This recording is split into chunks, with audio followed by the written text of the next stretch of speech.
Zwischen einem Traum und dem Ziel liegt die Tat. Diese Worte sind schon seit langer Zeit zu meinem Lebensmotto geworden. Es ist auch eine Art Leitgedanke, der mir geholfen hat, schon viele Wünsche und Träume in die Realität umzusetzen. Erfüllte Träume füllen die Seele.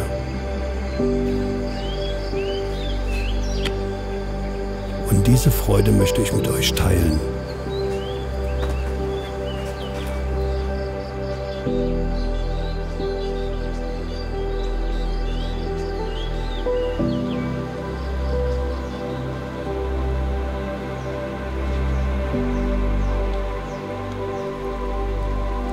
Ich bin jemand, der sich nicht mit schönen Träumen begnügt. Ich will die Wirklichkeit.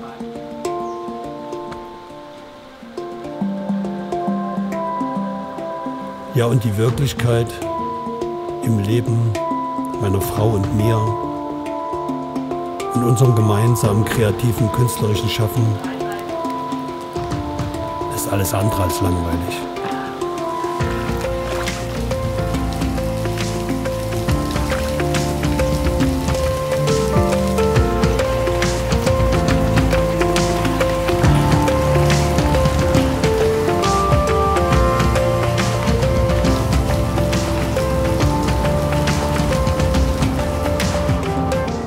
Mit diesem Film möchte ich euch mitnehmen in das Land des Lächelns.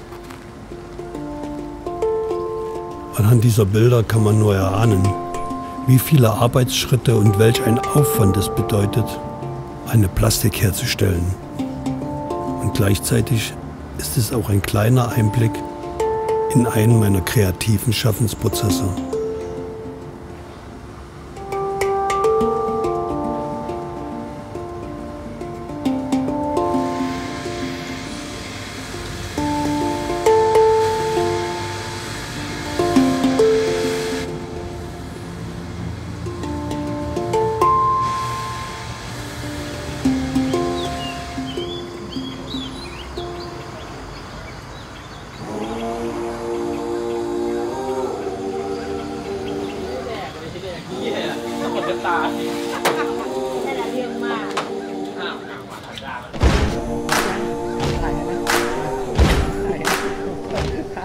Um eine Bronzeplastik herzustellen, bedarf es vieler Arbeitsschritte. Und jeder Arbeitsschritt muss ordentlich absolviert werden. Ansonsten fängt man wieder von vorn an. Ist man mit der künstlerischen Gestaltung der Plastik fertig, wird sie abgeformt.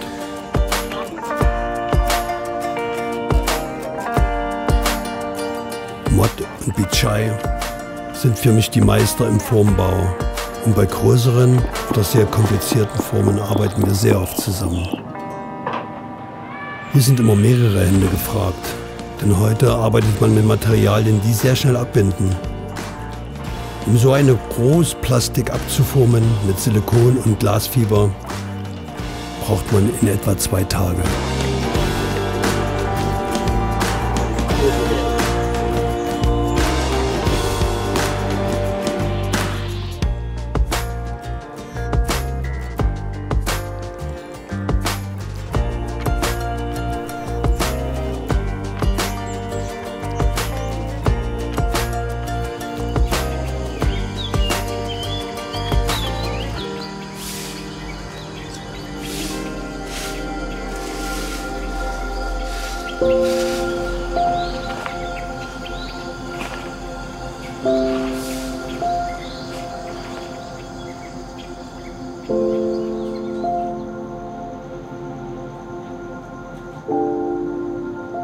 Am Abend, wenn der Alltagslärm verstummt,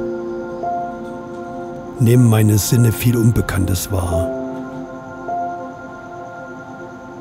Das feuchtwarme Klima, vor allem in der Regenzeit. Zahlreiche Tierstimmen wie Frösche, Vögel, Geckos. Alles riecht anders. alles schmeckt anders als zu Hause. Und nun ist die Zeit gekommen, wo ich allein, ganz allein, tief konzentriert in unterschiedliche Arbeitsphasen abtauche, bis mir dann, und das ist nicht selten gegen Mitternacht, die Augen zufallen und ich mir meinen verdienten Schlaf gönne.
Bangpong, das ist eine Stadt im Inland, rund 100 Kilometer westlich von Bangkok. In dieser Stadt, da gibt es die größte Butterbronzegießerei Thailands. Und in dieser Gießerei, da darf ich als Künstler frei arbeiten. Dadurch ist dieser Ort für mich ein Ort der Inspiration.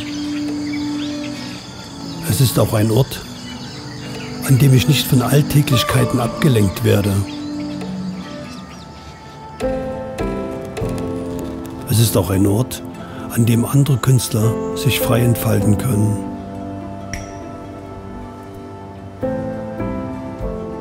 Vor allem ein Ort, an dem ich über längere Zeit tief in mich eintauchen und damit meinen Gedanken Ausdruck und somit eine Form geben kann.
Form fertig, sind die Wachsspezialistinnen gefragt. Und die erfahrensten in dieser Fabrik, das sind Ja und Leck.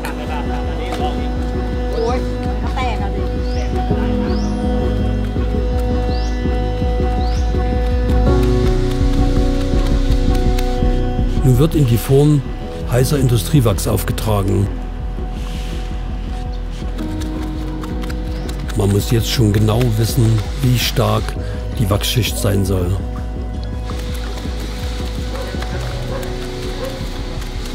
Denn so dick wie die Wachsschicht ist, so dick ist später auch die Bronze.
Nach Abschluss der Wachsarbeiten kommt die Form in die Gießhalle. Doch bis zum Guss muss die entstehende Plastik noch einige Stationen durchlaufen. Ab jetzt vermisse ich schon das wunderbare Arbeiten im Garten von Mr. Sarit. Denn in dieser Halle spürt man eine ganz andere Arbeitsatmosphäre.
Wir nennen ihn alle Mr. Yao. Er weiß genau, wo und wie die Gießkanäle gesetzt werden müssen. Bei ihm habe ich sehr viel gelernt. Denn wenn man hier die Kanäle falsch setzt, dann hat das zur Folge, dass die Luft beim Gießen nicht entweichen kann oder die flüssige Bronze nicht dahin fließt, wo sie hin soll. Und was passiert? Der Guss misslingt und man fängt wieder von vorn an.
Tong ist einer von vielen Gastarbeitern, die aus Myanmar kommen und in Thailand arbeiten.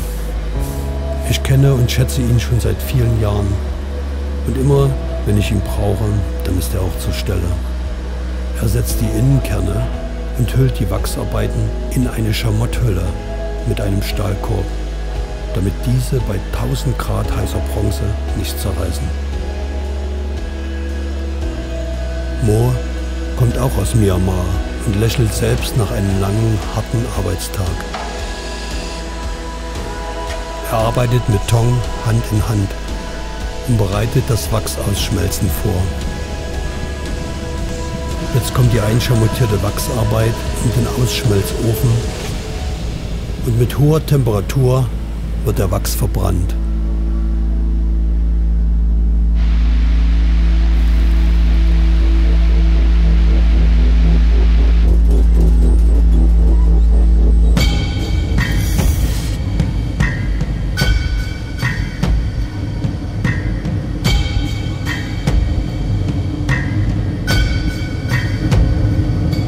Der Bronzeguss ist immer ein aufregender Prozess und ein magischer Augenblick.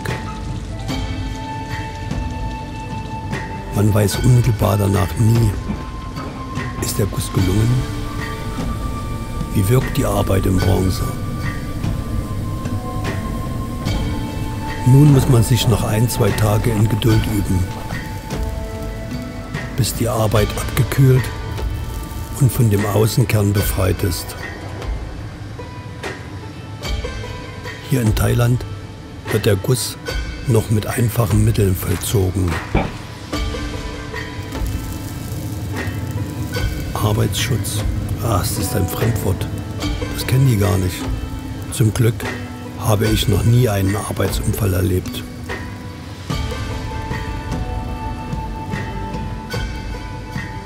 Durch die Einfachheit der Gießtechnik ist man auch sehr vorsichtig. Und vielleicht ist es auch Buddha, der seine schützenden Hände über uns hält.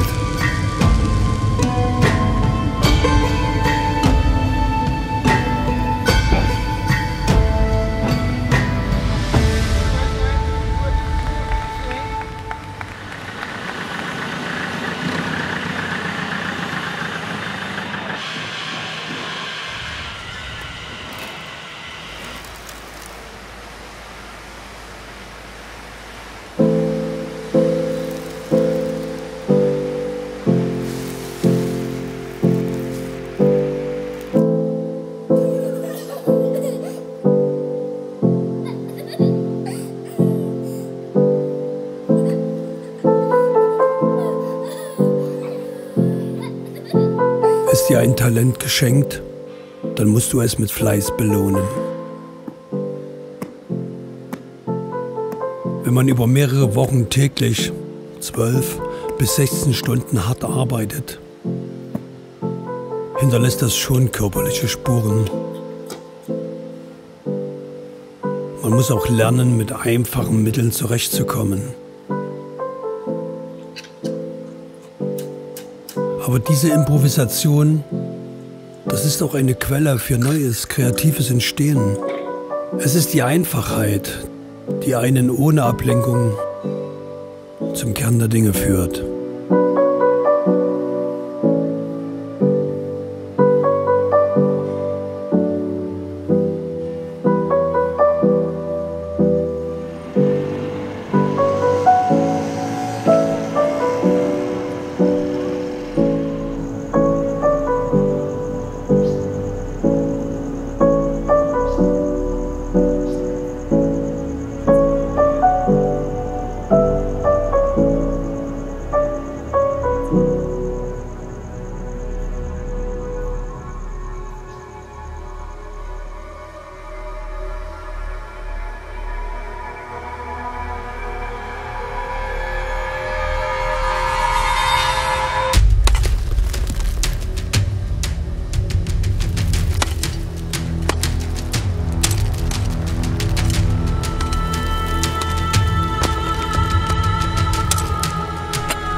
Nachdem der Außenkern entfernt ist, schaue ich mir das Ergebnis ganz genau an.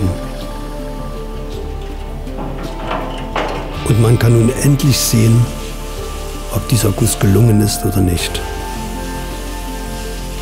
Und spätestens jetzt wird mir immer wieder klar,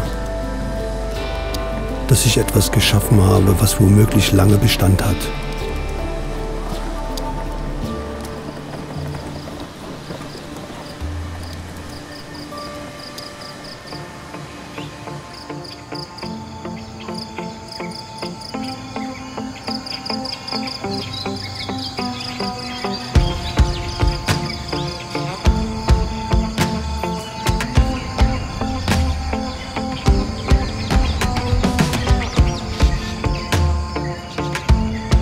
Der absolute Härtetest ist die Schweißer Halle. An diesem Ort arbeiten rund 50 Leute. Bei extremer Hitze, bei ohrenbetäubendem Lärm und bei einem Feinstaub, der nicht gerade gesundheitsfördernd ist.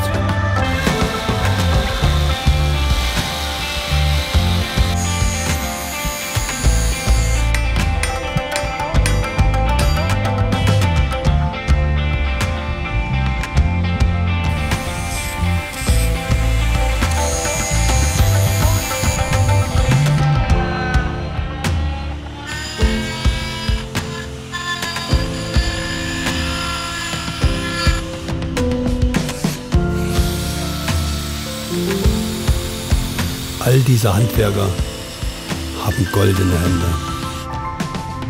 Und Pan ist der beste Schweißer, den ich hier kenne und den ich schon seit vielen Jahren vertraue.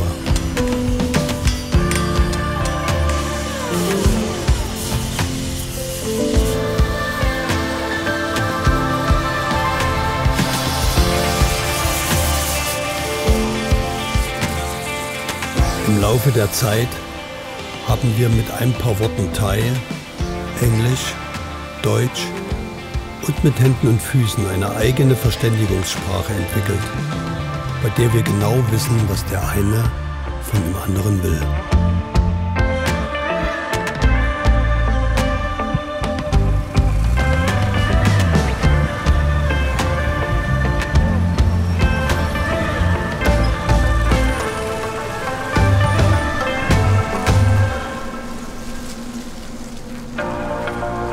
May, die Haushälterin, sie weiß genau, was mir schmeckt und überrascht mich oft mit unbekannten Speisen und freut sich dann über meine Reaktionen.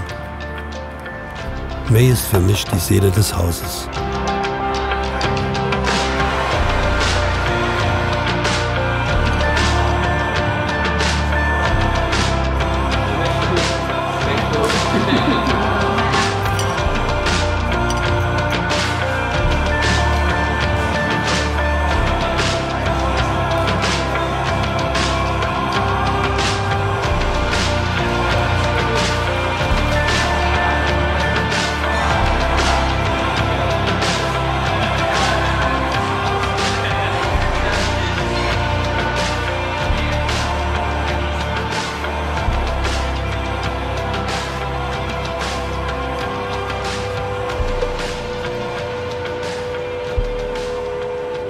Ja, mittlerweile ist es, glaube ich, schon eine runde Zahl. Vor 10 Jahren war ich das erste Mal hier und ich war sehr gespannt. Unsere allererste Begegnung war ja, ich weiß gar nicht, was mich erwartet hier. Und dann bin ich wirklich mit offenen Herzen empfangen worden und bin in jeglicher Hinsicht auch überrascht worden.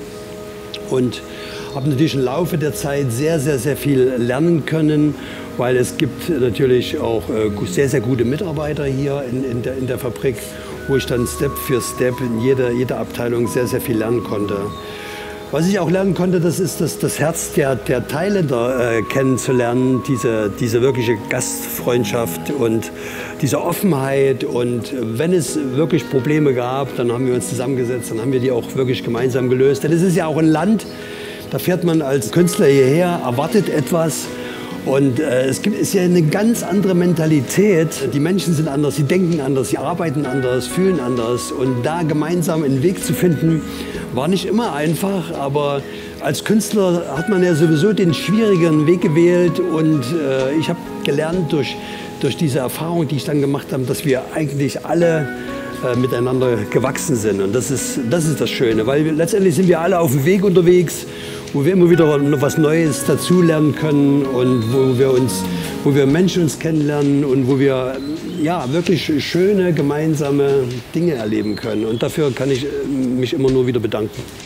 ครับผมก็มีความยินดีและดีใจมากที่ได้มีศิลปินจากเยอรมันมาทำงานที่โรงงานผมการต้อนรับของผมทำให้ทั้งศิลปินทำงานด้วยความสบายใจภูมิใจมีการปรับปลื้มในสิ่งที่ได้รับการต้อนรับอย่างดีจากผมต้องการเทคแคร์ให้ทางศิลปินทำงานด้วยความสุขเพื่อผลงานออกมาได้สวยงามในการปั้นในการผลิตชิ้นงานออกไปสู่ชาวโลกให้ดูสวยงามผมดีใจมากที่ได้ความประทับใจจากสิ่งนี้จากคุณ Bei meinem letzten Aufenthalt habe ich dann eine Arbeit gemacht. Ich arbeite ja sehr gerne mit Symbolik und diese Symbolik, bedeutet letztendlich auch unsere Freundschaft.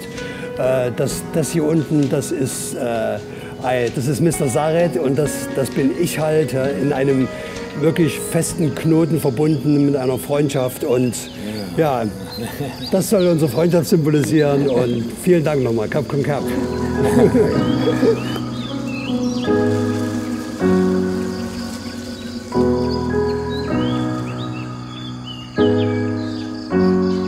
Ich möchte einfach jeden ermutigen, sich auf das Leben einzulassen, Neues auszuprobieren, es einfach zu wagen.